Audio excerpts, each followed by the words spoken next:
What's up, YouTube? It's your boy Market360 here, back with another video. And today we got us a little special video going on. So we're going to be doing another unboxing on the channel. And we're going to show off our latest package and what we got. Just picked up something here from Amazon. So let's go ahead without further ado and unbox this. And what we got is the PlayStation 5 Dualsense Edge controller. So this is one that I've been looking at for quite a bit. The price was kind of high on this for a long time, so I wasn't willing to pick it up just yet. But recently with the Black Friday sales, the price was marked down significantly to where you can pick this up for about $169 on pretty much every retailer: Amazon, Walmart, Best Buy, Target. Everyone's got it for about the same price. So it's a really good deal. Probably the lowest I've ever seen this controller go for brand new. And you know, with Amazon, they're pretty quick when it comes to shipping, so I ended up going with them. And yeah, so I picked up the DualSense Edge, the Midnight Black version specifically because I really like the black colorway.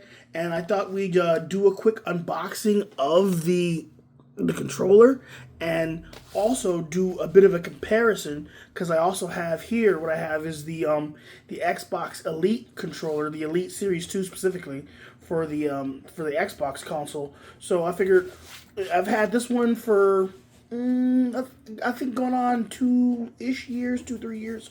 So we'll do like a bit of a comparison between the two.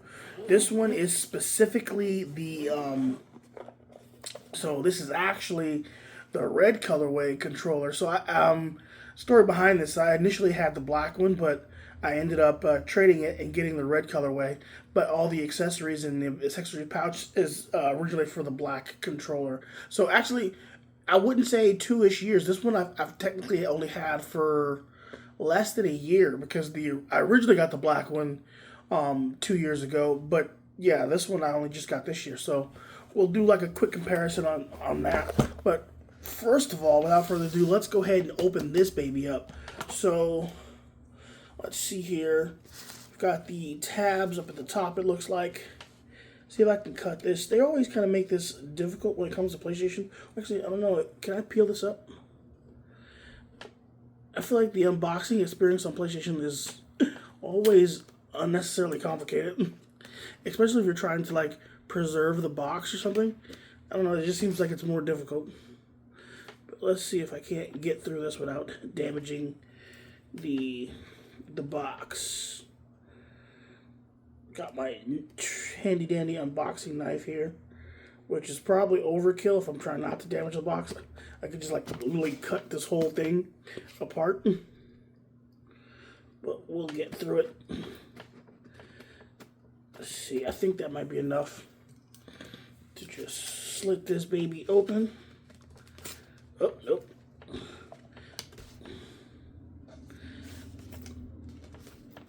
Yeah, you see already having issues. Just the way they box these things up. But we got it. So we're into the box now. So let's pop this open. First of all, if you look at the box itself, we've got a picture of the DualSense Edge on the front. We've got another picture on the side there. This side is completely blank, no picture, just it looks like a list of the things that are supposed to come in the box, or the contents of the box itself, the PlayStation logo, and on the back of it, it gives you kind of a picture of the whole thing splayed out, and probably tries to explain some of the features of the controller. But we'll get into all of that once we open her up and take a look at her. So this will be my first time ever even holding the DualSense Edge controller. I've never held it. I've never touched it. This will be literally my very first time with the controller. So we'll see how that goes. You know, what's the controller like. So we'll take this box and close that back up and put it away. Put it away. Put it away.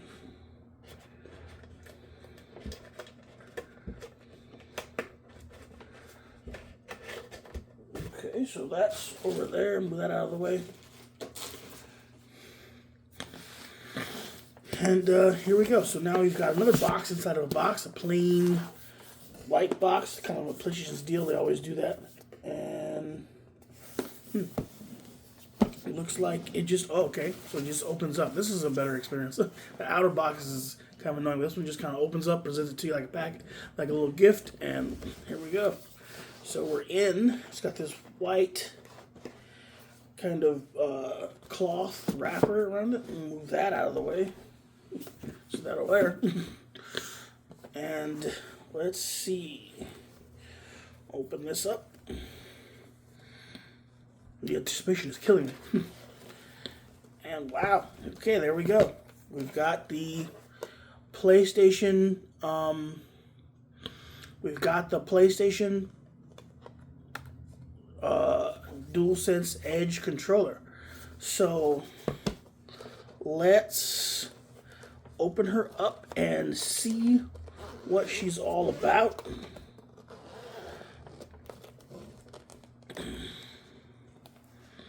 Wow, look at that. Nice presentation. So we've got a USB-C cable up at the top. That's going to be for your pass-through charging on the case itself. Let's take that. So we've got a nice, look like a really lengthy braided USB-C cable. So that's nice there. And then we've got the controller itself. Let's take that out. It's got wrapped in plastic. So we'll remove that. And wow, look at that. That is, whew, that's a nice looking controller. Man, I really love that glossy black right there. That looks, man, that's a real nice deal. Yeah, but this is a fantastic looking controller. It's a little heavier than the standard DualSense. In comparison, I have the standard, well, sort of standard, the 30th anniversary DualSense controller, and this is the standard DualSense, not the Edge version. And this is significantly lighter. This one feels heavier. It's bulkier, which, I mean, that weight feels comfortable though. It's like evenly distributed. So we've got the controller here, but we've also got a number of accessories. So we've got a full array of accessories, various back buttons, thumbsticks. Now, when it comes to the thumbsticks, that's one of the things I'm more interested in. I want to kind of switch these out here because, so I'm a big fan of the PlayStation 3. And back in the PS3 days, Sony's thumbsticks were convexed, not concaved. So if you look, the PS5, ever since the PS4, they've had concaved thumbsticks, and I was always more of a fan of the kind of convexed PS3 thumbsticks. So these just, they pop right off. You know, your thumbsticks are off there, and then you can take and replace them. Get two of the convexed thumbsticks out here, so they kind of just like flat, no indentation, and we'll see how that pops on there. That one, it feels a little tall. Maybe that's a tall version. Okay, yeah, that's the tall version. We don't want the tall one. Put that back there. Let's see how this goes about working. So we just snap that on there. And I think this might be the other tall one. So put that back, replace that, and we'll just snap this on here. And just like that, you've got two convexed sticks instead of concaved. And that's pretty nice. I like that. I like that a lot. Now, I will say the mechanism in which this works, oh yeah, that just came right off. I'm supposed to like twist it. That's interesting. So I will say the mechanism in which this works is not, I don't like it as much as the Xbox. So on the Xbox Elite Series controller, when it comes to placing the sticks on, you literally just, they're magnetized. So you literally just pop on, pop off. In this one, I'm not entirely sure if I'm doing this correctly because it's not staying on. It's very, I don't like how loose it is. I don't know if you're supposed to like, is there like a button? I mean, there's probably in the instructions, it'll better explain how this works. As of right now, the sticks are on there, but they just seem so kind of flimsy where they'll just come right off. The mechanism for the Xbox controllers, I feel, is a bit easier to work work out than it is for this one, because I mean it's all magnetized. This seems to be like some type of system where you have to like actually pop them off. And I'll give an example of that. So when it comes to the Xbox Elite Series controller and the way in which things work, if you look at this one, it also has replaceable thumbsticks. And if I want to take off one of these thumbsticks and replace it with another one, all I got to do is pull it off. Right, this is magnetized, and then the replacement thumbstick, this right here, it's just a magnet. So I literally just stick it on there, and you're good to go. It's very simple, very easy, but it won't, come off jostling it or using it. This PlayStation version here, I'm not entirely sure what the mechanics are on this as of yet. I mean, the Xbox is simple, it's straightforward. I don't gotta look at the manual or figure it out. But on this one, it looks like I might have to take a look at the manual. I can't, I'm looking at the controller itself, and I'm not seeing anything. It's like interlocking mechanism. I don't know if I need to press down harder or what, but it's definitely not like connecting. I do know, so I do know from videos that I've seen that the sticks themselves can be removed. Let's see how you go about doing that. It's got these buttons down here. We'll probably have to check out the manual. Let's see. Where is the manual, come to think of it? I don't remember any paperwork coming out of this. I'm pretty sure this is empty.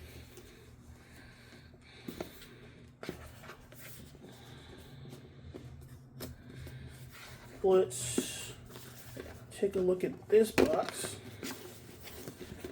Was there any? Oh yes, there is paperwork. So the paperwork is in the box underneath the floor of the box. Clever. So let's take a look at that. The Dualsense Edge. Yeah, so far it feels like a really nice controller, but the sticks are kind of, seems like it might be a little overly complicated. So let's see what we're looking at. Any explanation on how the sticks. Remove the caps directly away from the controller. Press the caps down into the stick until you hear a click. So, yeah, so I guess you have to press down pretty hard on it. The thing about it is, okay, there it goes. So the thing about the sticks are, R3 and L3 also click, so you have to press down past that click, I guess. Yeah, so you've got to like literally click it on. So they're on now. They're attached. They're tight. It's just I don't know. I like the magnet system of the Series X controller. I tend to like a little bit better. But yeah. So really, I mean, it feels really good though. Like, and it's got like this rubber kind of texture on the side of it. I like that. I like that a lot. This is, yeah, I mean, it's gonna be my favorite controller for sure on PlayStation.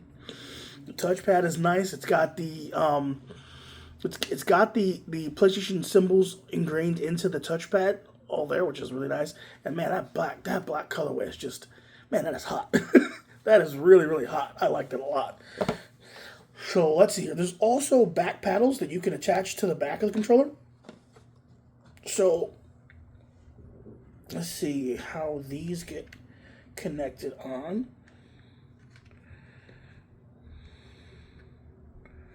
So,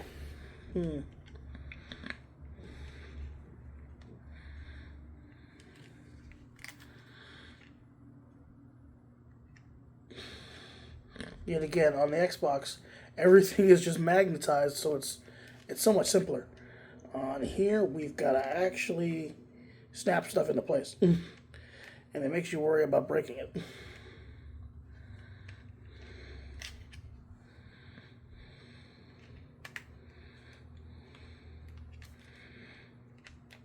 It's not very intuitive on how it's supposed to sit in here.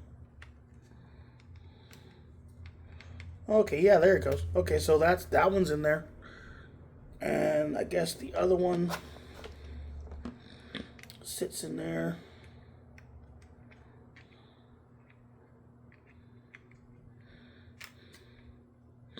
Like that. All right, so now you have two extra kind of back paddles in the back of the controller. Yeah, these are easy, really easy to reach. I like that. It's real nice and clicky. Now, it is disappointing that there's only 2 and not 4. So, yet again, that's another difference between the Series X, the Elite Series controller. You have 4 extra black paddles. So, when you want to remap some extra buttons, right, some of the face buttons, you want to remap them to the back of the controller so you can still press buttons while not removing your finger from the thumbsticks. You have 4 different options back here, which is really useful for various FPS games or other shooters. But this one, they only get 2 options, which is not as great. Not as great. But I mean, it is really nice placement though. The sticks do feel, the buttons do feel really good, nice and clicky. You also have these adjustments, so you can kind of adjust where how much full travel your triggers have.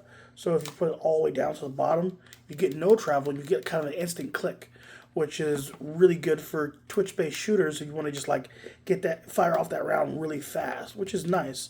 But you can still get full travel if you're playing like a racing game and you need that full analog control for a racing game. So let's see here. What other features? So one of the features that this controller has over the Elite Series controller is the fact that you can actually remove the thumbsticks entirely, which is interesting. I'll say that much. So let's see here. So there's a release latch button. Looks like it's on the controller on the bottom, and then the faceplate literally comes straight off. So let's see how that works. Okay, so if the release latch button is actually, yeah, it's on the back of it. So we'll see if I can't even, it's so tiny. You need like a sim ejector tool just to get in there. I got big fingers.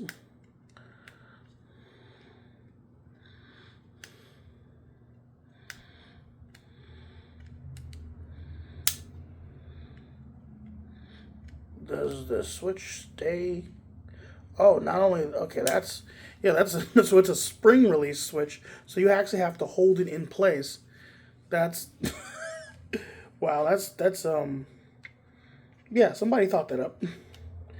Very tiny release switch that is very hard to press. Okay, so you gotta hold it in place, and then the faceplate comes off, and now you've got your 2 thumbsticks, right? And you just lift this lever here, and the entire assembly slides right out. So you can slide the thumbstick out. And so this is so you can replace the thumbsticks. Essentially, they're treating the thumbsticks as a finite resource. So if they ever get stick drift, you just like take it off, replace it with a new one, and now you don't have to worry about replacing your entire $200 controller. You just replace the thumbsticks when they inevitably go bad. This is a stupid design. Look, I'm just going to be honest with you. Like, if there was no solution to stick drift, then this design would be perfectly fine, right? It'd be okay. If there was no solution to the stick drift, and it's like, well, thumbsticks are a finite resource, you're just going to have to be able to take them off and toss them and get new ones, that'd be nice, you know? And if the thumbstick packs that you replaced them with were like $10, you know, okay, $5, $10, yeah, that's reasonable. The thumbsticks packs that you have to replace, use to replace these are $19. So the the thumbsticks themselves are $19 to replace. The controller itself is $200 without the sale, and then there's the fact that you even get stick drift in the first place, which is kind of ridiculous, right? Because we've already solved this. The solution to stick drift is TMR sticks. So TMR sticks don't get stick drift, and they're also more accurate. So all Sony would have to have done was just build this controller with TMR sticks, and then you wouldn't have needed to be able to remove the sticks at all, the stick assembly, because you'd have sticks that won't get stick drift. That would be the immediate and easy solution. They didn't do that. They instead said, hey, how can we charge you how can we charge you to how is it that we can charge you to fix the problem that we created ourselves by using inferior sticks? Oh, well, we'll let you replace the sticks and buy the replacements from us directly. And Sony, as far as I know, are the only ones that make the replacements. It's not like you can just get them from any third party company. So it's like, yes, you got to go to Sony directly. And even like, okay, let's say hypothetically the TMR sticks didn't exist when this controller was being manufactured. Well, the sticks can be replaced. How come we can't get TMR replacement stick modules?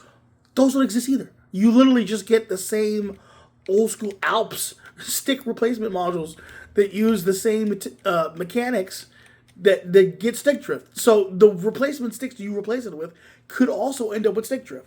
Now, I've been lucky. I currently have 3 different DualSense controllers.